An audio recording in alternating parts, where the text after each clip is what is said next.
어머니에게 이르되 아니니이다. 우리는 어머니와 함께 어머니의 백성이 되고 돌아가겠나이다 하는지라. 나비가 이르되 내 딸아 돌아가라. 너희가 어찌 나와 함께 가라느냐? 내 태중에 너희 남편들 아들들이 아직 있느냐? 내 딸들아 되돌아가라. 나는 늙었으니 남편을 두지 못할지라. 가령 내가 소망이 있다고 말하든지 오늘 밤에 남편을 두어 아들을 낳는다 하더라도 너희가 어찌 그들이 자라기를 기다리겠으며 어찌 남편 없이 지내겠다고 결심하겠느냐? 내 딸들아 그렇지 아니하니라. 여호와의 손이 나를 치셨으므로 나는 너희로 말미암아 더 마음이 아프도다 하매 그들이 소리를 높여 다시 울더니 오르가는 그의 시어머니에게 일맞추되 룻은 그를 부쩍 쫓아졌더라. 이 룻기는요 하나님이 없다고 하면서 각자 소견에 오른 대로 행했던 것이 바로 사사기죠. 사사기 맨 마지막에 그때 이스라엘이 왕이 없었으므로 사람이 각기 자기의 소견에 오른 대로 행하였더라 라고 끝나잖아요. 그 후에 룻기는 모압 여아인 룻이 그러한 사사기 때 자신의 종교, 자신의 민족마저 버리고 시어머니 나오미를 따라서 베들레헴으로 다시 와서 거기서 보아스라는 남자를 만나 결혼해서 애를 낳는 스토리예요. 별 스토리 아닌 것 같지만 이 룻기에는 하나님의 약속들이 그대로 고스란히 있는 거예요. 지난 시간 보면은 그 12지파에서 한 지파가 거의 멸절 위기가 되잖아요. 그 한 지파가 어디였습니까? 예? 한 지파가 멸절 위기가 있는데 그 한 지파가 어떤 베냐민 지파였잖아요. 찍지 마. 찍어도 좀 잘 찍어야지. 가만히 있으면 중간이라 찍어야하는데 베냐민 지파잖아요. 베냐민 지파가 600명밖에 안 남았어요. 근데 하나님께서는 인간의 악을 사용해서라도 그 12지파를 다 채우잖아요. 그리고 유다가 나중에 그 12제자 중에 유다가 죽잖아요. 그 후에 마띠아라는 사람을 통해서 12를 채우잖아요. 그래서 666이었던 우리의 모습들을 777로 하나님께서 다 채우신다. 그게 하나님의 역사다라고 배웠잖아요. 여기서 마찬가지로 룻기는 지금 1장에 보면 1장 1절에 사사들이 치리하던 때라고 나와요. 지금 아직 사사기 안에 있는 스토리를 얘기하는 거예요. 룻기가 사사기 안에 있는 어떤 시절에 흉년이 베들레헴에 들었어요. 그래서 베들레헴에 있던 한 나오미란 여인의 스토리예요. 그리고 나오미의 며느리인 룻의 스토리입니다.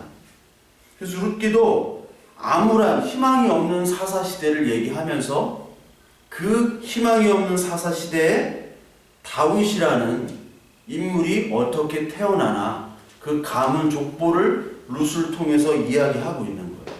그래서 룻기 맨 마지막 한번 볼까요? 룻기 4장 한번 보면 나오미와 룻이 있는 이 사사기에 희망이 없는 이 사사기 때 18절부터 22절 룻기 4장 18절부터 22절 보면은 베레스의 계보는 이러하니라 이렇게 나오죠. 그러면서 21절에 보면 살몬은 보아스를 낳고 보아스는 오벳을 낳고 오벳은 이새를 낳고 이새는 누구를 낳았더라? 다윗을 낳았더라. 이 낳았더라는 말은 희망의 메시지예요. 그래서 신약 성경 마태복음의 첫 장 1장이 뭘로 시작이 돼요? 족보잖아요. 족보에 어떻게 시작됩니까? 낳았더라 그러잖아요. 예수 그리스도가 어떻게 태어났는가, 낳는가, 그 족보를 얘기하는 것은 바로 희망이에요. 여기 나오는 다윗이라는 것은 하나님의 예표잖아요. 예수 그리스도 예표. 그러니까 다윗이 어떻게 태어났는가를 보여줌으로 말미암아 이 암울했던 이 시기 사사기가 몇 년 동안 지속되냐면 한 400년 가까이 지속되는 스토리예요. 사사기가. 그러니까 지금이 2016년 아닙니까? 400년 전이면 1616년이에요. 병자호란 때입니다. 병자호란 인조 때. 그때 그때부터 지금까지의 암울했던 시기가 사사기예요. 거의 400년간. 그 안에 룻이라는 여인을 통해서 다윗이 나오는 스토리로 희망의 메시지를 주는 거예요. 이게 하나님의 일이잖아요. 우리 암울한 세상 속에서 예수 그리스도로 말미암아 희망을 갖는 것. 그게 어디예요? 교회잖아요. 교회가 소망이잖아요. 교회가. 이 세상의 소망은 교회밖에 없는 거예요. 교회란 바로 예수 그리스도를 믿는 자들. 그 소망을 룻기를 통해서 얘기하는 겁니다. 룻기의 배경을 한번 보면요. 1장 1절에 사사들이 치리하던 때라고 나와요. 그러면서 이 흉년이 베들레헴에 듭니다. 근데 흉년이 들었던 이 베들레헴에 누가 사느냐? 1장 2절에 보면 엘리멜렉이라는 남자와 나옴이라는 여자 둘이 있어요. 근데 이 둘 사이의 아들이 말론과 기론이라고 나와요. 말론, 칼말론이라고 농구선수 있잖아요. 네, 말론, 기론. 옛날에 99년도 롯데자이언츠에 기론이라는 또 투수가 있었는데 그런 기억하니까 나는 기억이 나. 말론과 기론. 그런데 이 말론과 기론 그리고 엘리멜렉 남편과 아들들이 다 모압에서 죽어요. 베들레헴이라는 곳은 밥집이란 뜻이에요. 빵집, 떡집.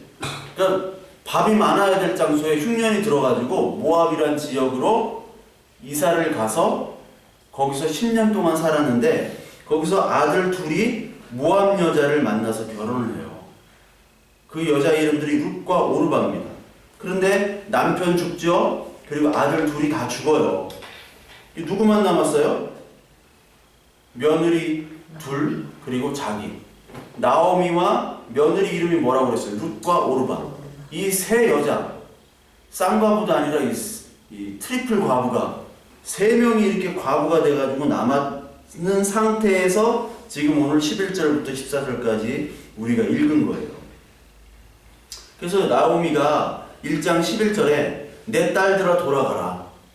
참 좋은 시어머니예요. 딸들이라고 얘기하고. 원래 며느리랑 이 시어머니 남남 아닙니까? 그 EBS의 고부열전이라고 아세요? 고부열전이라고 되게 재밌어요. 그 다문화 가정 그 며느리와 그 시어머니가 약간 관계 개선 위한 그 여행 프로젝트인데 되게 재밌어요. 근데 시어머니와 이 며느리는 사실 남남입니다. 그렇죠? 네? 남남이에요. 섞일 수가 없어. 섞일 수가 없어. 근데 이 남남인데 이 남편도 죽었잖아요. 이젠 남남이란 말이야. 그런데 나오미가 이 딸들에게 돌아가라고 그래요. 야, 가서 제가 해라. 다시 모압으로 가라. 그렇게 하는데 나오미가 그렇게 얘기하니까 뭐라고 얘기해요? 나오미가 또 얘기하죠. 내 딸들아 돌아가는 나는 늙었으니까 남편을 두지 못한다. 남편을 둬가지고 애를 낳아도 그 아들을 너한테 보낼 수도 없고, 응? 오늘 밤에 남편을 둬 아들을 낳아도 너희들이 어떻게 기다리겠느냐. 이 말씀은 뭐냐면 옛날에 형제가 죽으면요 다른 형제가 그 여자를 취해서 부인으로 삼게 하는 제도가 있어요. 이게 형수 취수제입니다. 그게 창세기 38장에 나오죠. 38장에 유다와 며느리 다말이 나오죠. 그 엘, 오난, 셀라 이런 형제들이 다 죽어요. 이 다말이랑 며느리 한테 줄 사람이 없어 이제 아들들. 그래서 나중에 유다와 관계를 해가지고 그거 알잖아요. 고엘 제도 그런 얘기 들어봤죠. 그런 얘기 들어봤죠. 고엘 제도. 그 형수 취수제를 얘기하고 있는 거예요. 그러니까 지금 아들이 없기 때문에 너한테 남편으로 줄 사람이 없다 라고 얘기해서 이제 가라. 네 고향으로 가라. 나는 다시 베들레헴으로 돌아갈 거다. 얘기하니까 14절에 그들이 소리를 높여 다시 울더니 오르바라는 여자는 시어머니의 입을 맞추고 돌아갔고 룻은 어떻게 해요? 그를 쫓았더라. 이 쫓았다는 말이 다바크라는 히브리 말인데 이것은 굳게 잡고 늘어지다라는 말입니다.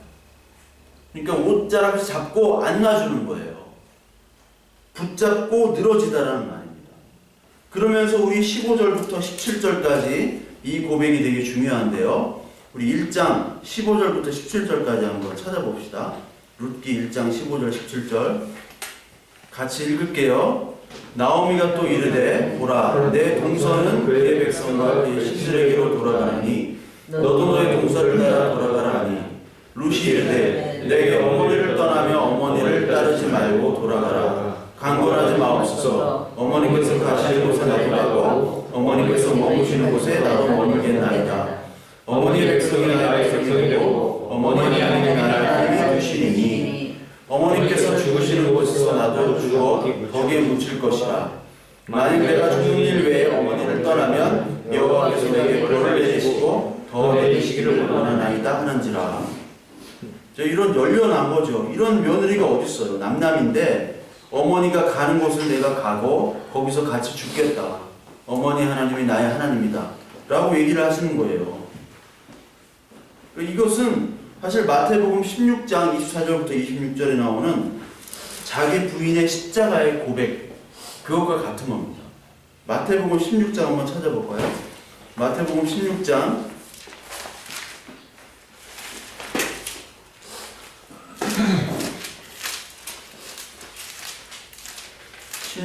24절부터 26절. 이에 예수께서 제자들에게 이르시되 누구든지 나를 따라오려거든 자기를 부인하고 자기 십자가를 지고 나를 따를 것이니라. 누구든지 제 목숨을 구원하고자 하면 잃을 것이요 누구든지 나를 위하여 제 목숨을 잃으면 찾으리라. 사람이 많은 온 천하를 얻고도 제 목숨을 잃으면 무엇이 유익하리요? 사람이 무엇을 주고 제 목숨과 바꾸겠느냐. 자기를 부인하고 십자가를 지겠다는 거죠.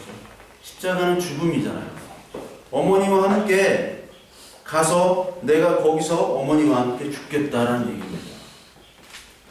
아무 소망이 없는 이 두 여인이 지금 베들레헴으로 와가지고 베들레헴 와서 엄마, 어머니, 시어머니와 내가 죽겠다라고 고백하는 거예요.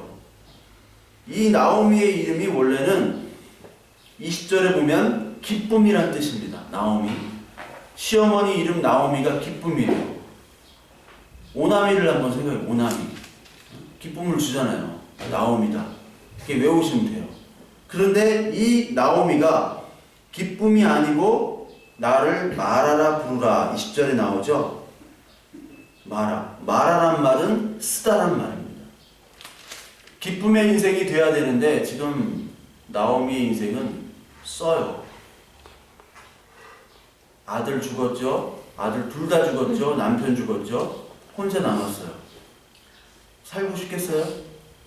살 의미가 없어요. 아무런 의미가 없고 이거는 뭐 우리가 우울증이나 이런 것을 넘어서는 단계입니다. 이건 아무 생각이 없어지는 거예요. 그냥 그런 여인인데 누가 붙어요? 며느리가 붙어요. 아무런 그런 여자한테 며느리가 붙을 수 없는데도 며느리가 붙습니다. 이건 하나님이 하신 일이라고 밖에는 생각할 수가 없죠. 우리 인생도 마찬가지잖아요. 우리 인생도 우울하고 좌절하고 자살하고 싶은 사람들이 우리 한국에 얼마나 많아요. 1년에 10,000명이 넘게 자살을 하잖아요. 우리나라가 자살공화국 아니에요. 10,000명이나 자살을 해요. 자살 시도하는 사람은 얼마나 많겠어요. 마음으로 죽고 싶은 사람이 얼마나 많겠어요. 교회에도 가득해요. 교회에도. 그런데 이거는 자살하고 싶은 정도가 아니라 그냥 아무 생각이 없어요. 자살하고 싶은 사람은 그 감정이라도 있죠. 지금 이 나오미의 상태는 그냥 빨리 내가 아무런 생각 없이 아무런 모든 그런 감정 없이 그냥 이 존재가 사라졌으면 하는 심정일 거예요. 그런데 이러한 나오미에게 동역자 룻이 붙습니다. 그러니까 저와 여러분들도 마찬가지예요. 우리가 혼자 신앙생활 못합니다. 혼자 하나님의 말씀을 열심히 공부하고 큐티하고 뭐 기도하고 해도요. 혼자는 신앙생활을 할 수가 없어요. 그래서 교회와 이 모임이 필요한 겁니다. 저 혼자 여기서 떠들면 재밌을까요? 좋을까요? 좋아요? 혼자는 못한다니까. 여러분들 한 명이라도 있어야 돼요. 룻과 나오미는 지금 교회가 돼가지고 베들레헴으로 돌아가는 겁니다. 그런데 거기서 누굴 만나느냐? 2장 한번 봐요. 2장 1절에 보면 나오미의 남편 엘리멜렉의 친족으로 유력한 자가 있으니 그의 이름은 보아스더라. 보아스라는 사람이 친족의 유력한 자래요. 유력하라는 뜻은 이게 하일이라는 단어를 썼는데 재산도 많고 권력도 있고 인격적으로 탁월한 자를 얘기해요. 그런데 이 보아스는 한 가지 문제가 있어. 아직까지 장가를 못 갔어요. 너무 늙었는데 장가를 못 가. 돈도 있고 힘도 있고 도덕적으로 탁월한데 장가를 못 갔어. 그 문제가 있는데 결국은 이 보아스와 만나서 결혼을 하죠. 그러니까 룻기에는 어떤 이야기들이 있냐면 남편이 죽어서 남편을 대신할 남자, 형제들도 다 죽었으니까 형제가 죽으면 그 형제와 가까운 친족이 그 여자를 나내로 취하는 제도가 아까 형사 취수제라고 그랬죠. 형수 취수제, 그것과 함께 동시에 고엘이라는 제도가 있습니다. 이 고엘이라는 제도는 어떤 제도라면 신명기 25장 5절 한번 볼까요? 신명기 25장 5절. 신명기는 뒤쪽에 있습니다. 25장 5절.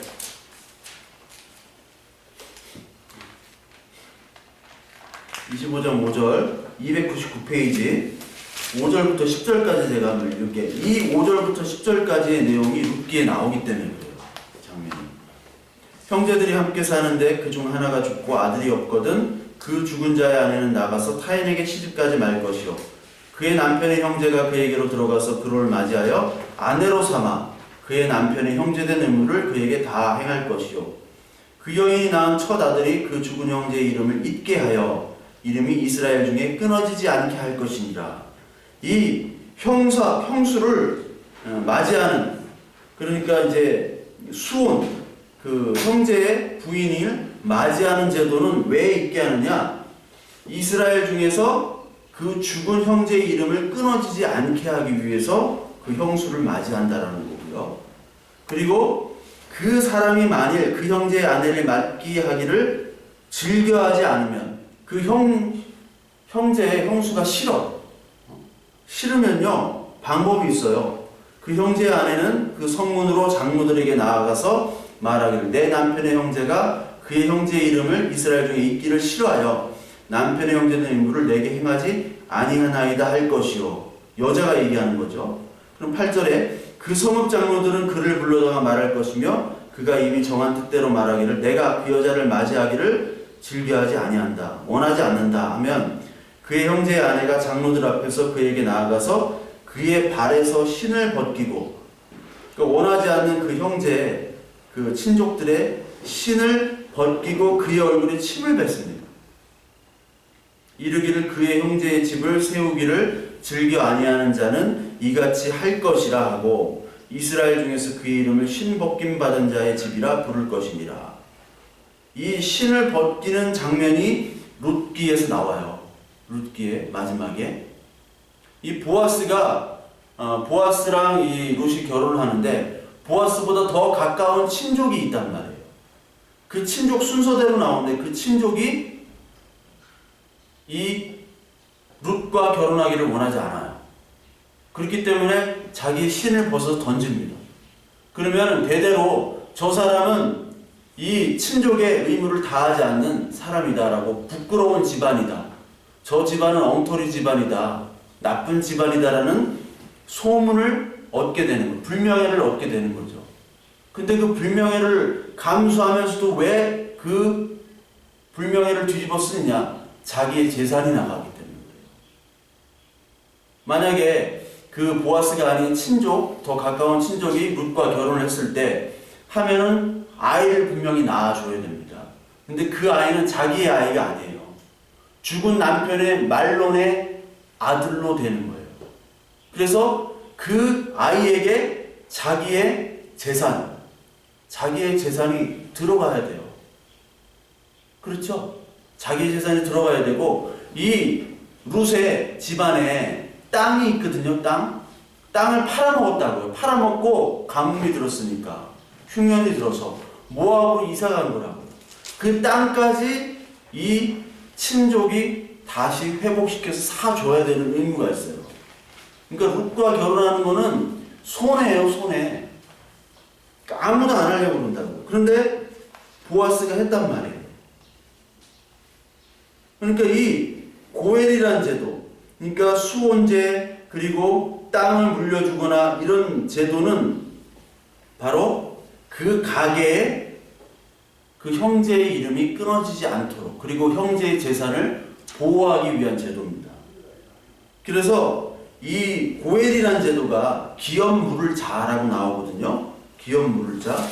이게 아까도 얘기했듯이 룻기에 보면은 기업 물을 자가 라는 말이 나와요. 이게 고엘이라는 제도인데, 이 고엘이라는 제도는 친족의 재산과 생명을 보호하는 사람이에요. 보호하는 제도. 그래서 어떻게 보호하느냐? 첫 번째로 토지를 보호해 줘야 됩니다.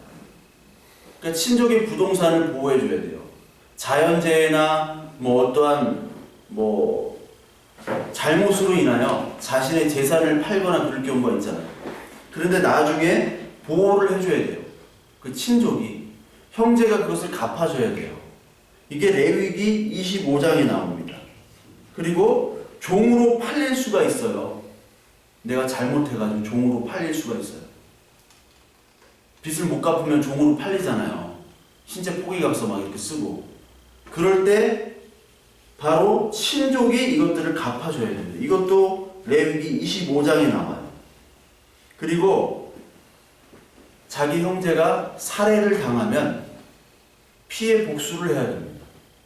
그 살인자를 잡아가지고 죽여야 돼요. 그게 또 나와요. 이게 창세기 9장에도 나오지만 민수기 35장에도 나와요. 우리 레위기 25장 한번 볼까요? 레위기 25장. 레위기 25장.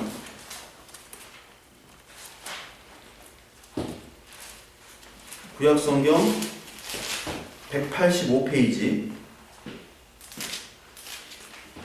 25장 23절 한번 볼게요. 23절.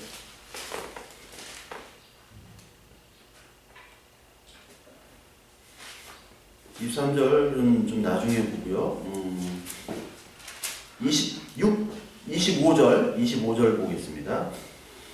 같이 읽을게요. 만일 내 형제가 가난하여 그의 기업 중에서 얼마를 팔았으면 그에게 가까운 기업 물을 자가 와서 그의 형제가 판 것을 물을 것이요. 만일 그것을 물을 사람이 없고 자기가 부유하게 되어 물을 힘이 있으면 그 판에 계수하여 그 남은 값을 산자에게 주고 자기의 소유주로 돌릴 것이다. 그러나 자기가 물을 힘이 없으면 그 판 것이 희년에 이르기까지 산자의 손에 있다가 희년에 이르러 돌아올지니 그것이 곧 그의 기업으로 돌아갈 것이니라. 이런 말씀이 있어요. 오늘은 이 땅에 대한 고해를 좀 볼 건데, 이게 무슨 말이냐? 여러분, 땅이라는 것은 굉장히 중요한데 하나님께서 지파별로 땅을 나눠주셨잖아요. 그렇죠? 근데 땅을 제비를 뽑아서 나눠주셨어요. 그 땅은 인간의 것이 아니고 내 것이므로 내가 임의대로 너에게 주노라 라는 메시지예요. 우리 레위기 25장 한번 앞에 한번 볼까요? 25장 23절에 보면요. 토지를 영구히 팔지 말 것은 토지는 다 내 것입니다. 너희는 거류민이요 동거하는 자로서 나와 함께 있느니라. 토지는 팔지 못한다고 그래요. 왜요? 다 하나님 것, 내 것이다. 너희는 나그네 거류민이다 라고 얘기를 해요. 그러니까 이 땅의 주인은 하나님이라는 겁니다. 근데 하나님이 가나안 땅을 주셨잖아요. 가나안 땅을 주신 이유는 바로 하나님이 선물이라는 거예요. 그래서 하나님께서는 선물이라는 증거가 레위기 25장 1절에도 나와요. 이스라엘 자손에게 말하기를 너희는 내가 주는 땅에 들어간 후에 그 땅으로 여호와 앞에 안식하게 하라. 6년 동안은 그 땅을 파종을 하지만 7년째 되는 해는 그 땅을 놀려야 됩니다. 여러분, 땅이라는 것은 자본주의에서 생산수단 아니에요. 그렇잖아요. 가장 중요한 생산 수단이잖아요. 땅을 놀릴 수 있어요? 건물을 지어놓고 건물을 놀릴 사람이 어디 있어요? 그런데 하나님께서는 땅을 놀리래요. 몇 년째 되는 해? 7년째. 이걸 안식년이라고 합니다. 안식년.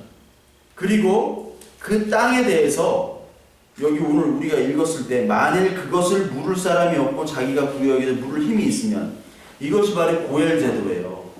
네 형제가 가난해가지고 그 땅을 얼마를 팔았으면은 그 파른 땅을 누가 대신 회복시켜줘야 돼요? 가장 가까운 형제가 그 땅을 물러줘야 돼요. 다시 돌려줘야 돼요. 이게 무슨 얘기인지 알아요?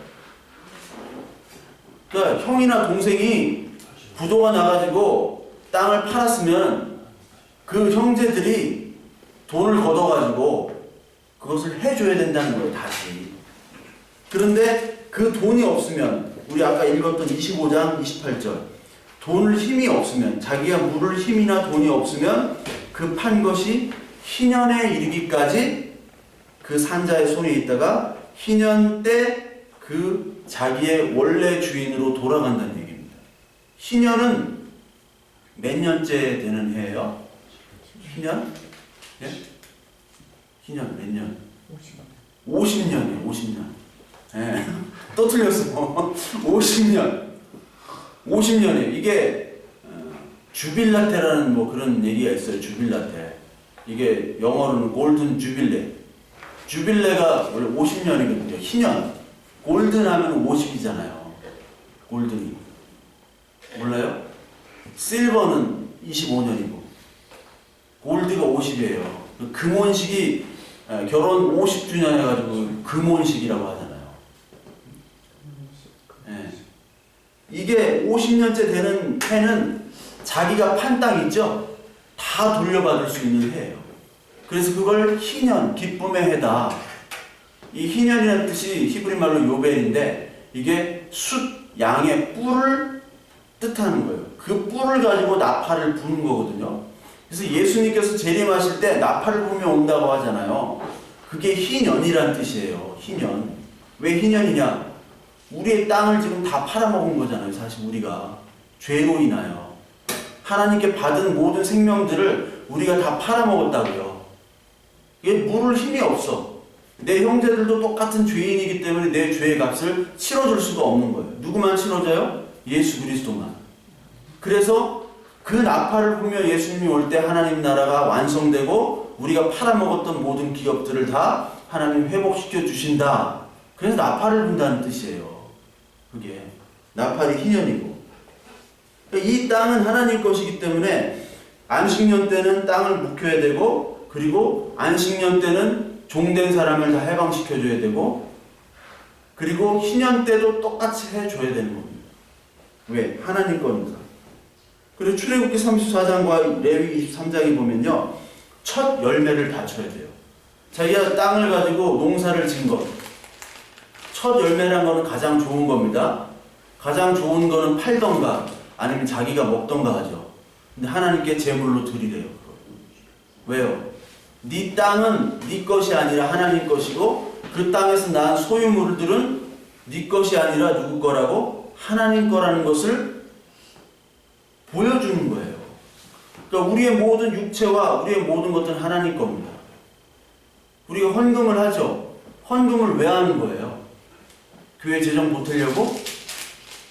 뭐 월급 주려고? 아니잖아요. 이것은 하나님 겁니다라고 하나님께 드립니다 하는 게 헌금이잖아요. 네? 그래서 헌금이 없이는 신앙 고백이 없습니다. 그거 아셔야 돼요. 왜? 헌금을 안 한다는 거는 내가 번 돈을 내 마음대로 쓴다. 하나님이 주신 땅을 하나님 거가 아니라 내 거야 라고 인정하는 거예요. 하나님이 7년째 되는 논리라고 그랬잖아요. 땅을. 뭐 심어서 소유를 가진 논리래요. 그리고 첫 열매를 바치래요. 추수할 때 밭 이삭을 또 남겨야 됩니다. 누구를 위해서? 고아와 과부와 나그네들을 위해서 귀퉁이 추수할 때는 그냥 남겨둬요. 알아서 해서 먹으라고. 왜요? 그건 네 것이 아니고 내 거니까 그렇게 해. 하니까 그렇게 해야 돼요. 그걸 바로 기업이라고 하는 겁니다. 기업이란 거는 분할해서 주는 거예요. 자녀니까 그냥 주는 거예요. 누가? 하나님이. 그러니까 내 것이 아닙니다, 원래. 그걸 아셔야 돼요. 그래서 이 땅은 한 번 분배가 받으면 팔 수가 없어요. 팔 수가 없어요. 다른 기업에게. 12지파가 땅을 분배받았는데 그 땅 분배받은 대로 거기서 살아야 되는데 한 지파만 그 땅을 놔두고 떠났어요. 어떤 지파일까요? 단지파. 이제 세 번째. 맞았네요. 세 번째. 단지파. 단지파는 거기에 블레셋 족속들이 살아가지고 위로 올라갔어요. 그래서 평화롭게 잘 살던 사람들 다 죽이고 거기를 단이라고 줬잖아요. 그래서 단지파가 계시록에 빠진 거야. 하나님이 주신 기업, 생명 그거를 팔아버렸으니까. 우리 창세기 큐티하죠. 에서가 뭐 팔아먹었어요? 장자권, 팥죽에. 눈에 보이는 이것 가지고 하나님의 장자권이라는 건 기업이라고 그러잖아요. 우리 흔히 교회에서 말하는 기업 얘기하는데 기업이라는 건 하나님 주신 선물이라는 거예요. 그걸 함부로 팔면 안 되는 거예요. 그 기업은 곧 생명이고 바로 예수 그리스도인 것인데 그 예수 그리스도를 놔두고 육적인 욕망을 쫓았기 때문에 에서는 하나님으로부터 버림받은 겁니다. 그걸 얘기하는 거예요. 그래서 이 땅은 팔지 못하도록 되어 있습니다. 단지 소유권은 하나님이지만 그 사용권만 이전이 되는 거예요. 그렇기 때문에 7년째 되는 날 돌려줘야 되고요. 희년째 50년 되는 때는 다시 원 주인에게 내가 받을 권리가 있으면 돌려줘야 돼요. 이거 자본주의가 완전히 틀린 거잖아요. 내 거가 됐는데 등기권이 이전이 됐는데 왜 또 다시 돌려줘야 돼요? 안 되는 거예요. 통장은 거래가 안 되잖아요. 거래하면 안 되잖아요. 불법이잖아요. 주식 채권은 양도가 가능하고 매매가 가능하지만 통장하고 똑같은 거예요, 이게. 그래서 이 땅이라는 것은 하나님이 주시는 것이다. 그래서 가나안 땅으로 가라. 가나안 땅이 요단강 건너서 가나안 땅 가잖아요. 그 가나안 땅이 바로 하나님 나라의 예표라고 그랬죠. 그래서 이 땅은 그렇게 중요한 거예요, 땅. 그래서 땅은 하나님이 주신 기업이기 때문에 우리 것이 아닙니다. 근데 교회들이 땅을 너무 많이 갖고 있죠. 강남의 역삼동 가면 그 C교회라고 있어요. 그 C교회 부동산이 얼마인지 아세요? 1조 원가량 부동산. 교회가 1조 원을 소유했어요. 강남에. 아버지 목사님 세습해가지고 아들이 목사가 시윤이 넘어가지고 목사가 됐어. 미국에 있던 그 사람을 사업하는 사람을 갑자기 목사를 시킨 거야. 왜? 재산이 1조 원인데요. 재산이. YS가 다녔던 교회예요. 거기가 C교회. 장로교 합동 측은 그 C교회, 그리고 통합 측은 영락교회라고 한경진 목사. 근데 두 교회 다 지금은 그렇게 많았던 사람들이 지금 하나도 없어요. 하도 문제가 많아가지고. 이게 땅을 많이 가지게 되면 자기 소유가 된다는 거죠. 이 하나님의 모든 기업 주신 거는 하나님 것임을 우리가 고백을 해야 돼요. 그래서 예레미야의 32장에 이런 말씀이 있습니다. 예레미야 32장 한번 볼까요? 하나님께서는 이 기업을 함부로 팔지 못하게 하셨어요. 함부로 사지도 못하게 하셨습니다. 예레미야 32장 6절부터 14절까지 어떤 내용이 있냐면 이 예레미야한테 하나님이 예레미야의 작은 아버지 살롬의 아들 하나멜, 즉 사촌입니다. 사촌이 소유하고 있는 아나돗이라는 곳에 땅을 사래요. 근데 이 바벨론 점령지가 될 황무지예요. 황무지에 땅을 사래요. 돈 주고. 네가 물을 권리가 있는 고엘이다. 그래서 사래요. 근데 여호와의 말씀인 줄 알고 사서 그것을 그 매매 증서를 토기에 오랫동안 보존을 하죠. 근데 이 말씀은 바로 뭐냐면 야, 황무지가 되는 땅을 미리 사두면 앞으로 땅값 오를 거야. 그 말씀이 아니거든요. 이렇게 적용하는 사람도 있어요. 서울 옛날에 80년대 초반에만 해도 강남 그쪽 말죽거리 잔혹사 우리 영화 봤잖아요. 알잖아요. 거기가 말죽거리가 저기 양재 서초 그쪽이에요. 옛날에 밭 있었던. 근데 거기 타임머신 타고 가서 돈을 탁 해가지고 샀으면 1000평만 샀어도 10,000평 샀으면 우리는 수천억대 부자가 된 거야. 근데 그런 얘기가 아니라 이건 바로 뭐냐면 15절에 나왔어요. 15절. 32장 15절에 답이 있는데 만군의 여호와 이스라엘 하나님께서 이와 같이 말씀하시니라 사람이 이 땅에서 집과 밭과 포도원을 다시 사게 되리라 하셨다 하니라. 왜 이 황무지 같은 쓸데없는 땅을 바벨론 점령지가 될 땅을 사게 하느냐? 바로 하나님께서 70년 후에 돌아올 포로를 통해서 포로를 지낸 다음에 70년 후에 돌아온다고 약속을 하시잖아요. 예레미야한테. 예레미야가 망하니까 70년 후에 돌아올 것을 선포하니까 예레미야를 죽이려고 했던 거 아니에요. 왜 부정타게 우리나라를 망한다고 얘기를 하느냐. 그때 이 땅을 사게 하는 거는 이 땅이 다시 70년 뒤에 황무지가 아니라 다시 하나님의 나라로 회복이 된다는 얘기예요. 땅이라는 것이. 그래서 그 땅에 집과 밭과 포도원, 집은 성막 성전을 얘기하는 거예요. 집이. 그 비유가 성막 성전, 집, 하나님의 집, 기도하는 집 그렇게 얘기하시잖아요. 오이코스, 집이다. 집은 우리가 하나님의 완성된 나라, 하나님 예수 그리스도와 함께 거할 처소를 집이라고 합니다. 그리고 여기 밭이라는 게 있죠. 밭. 밭도 천국 비유가 나요. 마태복음 13장에. 밭에 보화가 있는데 그 밭을 사라 그러잖아요. 그 밭을 보화가 있는 것을 알고 내 모든 소유를 다 팔아서 그 밭을 사는 것이 바로 천국이다라고 비유로 말씀하시잖아요. 그리고 포도원. 포도는 하나님이 포도나무, 내가 가지다. 예수 그리스도 포도나무 가지. 그 포도원의 비유 있죠? 포도원 품꾼들이 말을 안 들어가지고 종을 보냈더니 종을 막 학대하고 죽이고, 그러니까 그 포도원 주인이 마지막 아들을 보내잖아요. 그러니까 포도원 있는 그 종들이 이 아들을 죽여버리면 우리가 포도원을 갖게 되지 않을까 해서 아들을 죽인다고 부유를 하잖아요. 그것이 바로 그 아들이 바로 예수 그리스도입니다. 포도원 역시 바로 하나님 나라 천국의 비유예요. 그러니까 이러한 하나님 예수 그리스도의 온전한 하나님 나라가 이제 이루어진다. 그거를 땅이 회복이 된다라는 것으로 구원의 모형을 삼았다는 거예요. 그러니까 땅이 이만큼 중요한 겁니다.